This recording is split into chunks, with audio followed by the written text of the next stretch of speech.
Hi, Gino, Borges here. I want to talk to you today about this idea of the social metrics that people used for assessing personal success. I was talking to a good friend of mine who's a medical doctor here in San Francisco, and we happened to start talking about alumni magazines. You know, those glossy magazines that you get from your college that share the stories about success and what people are doing, and of course to send some money in with it.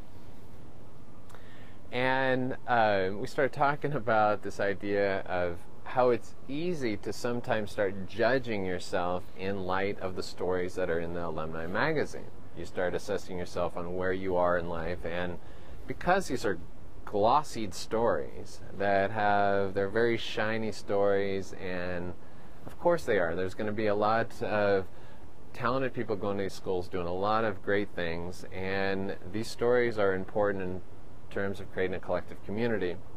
But they're also, as we as individuals who actually read these alumni magazines, or just looking at culture to actually assess where we're at in culture, there's a tendency to start comparing yourself or ourself to what other people are doing.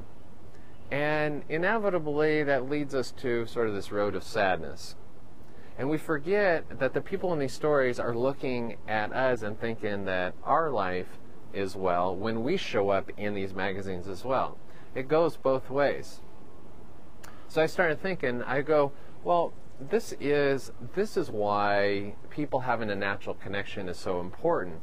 Because if we exclusively live in the social domain where our currency is merely identity, and we ossify our identities and compare and contrast these ossified identities, like I am a doctor, or I am a lawyer, or I am worth this and he's worth that, what happens is that there's never this really soulful democratic check against going too far in that direction. And one of the advantages of going out into a natural setting is that it neutralizes identity. Going into a natural context, it doesn't matter who you are, how wealthy you are, or how famous you are, because when you're in a wild setting, it neutralizes everybody. And that's one of the beautiful things that I've noticed, that when I go out there, whether I go out by myself or I go out with other people, and while they have all these different characteristics, these social characteristics, they all come back the same way, including myself. I always come back with this sense, this healthy sort of numbness toward literalizing social identity as a way of comparing and contrasting.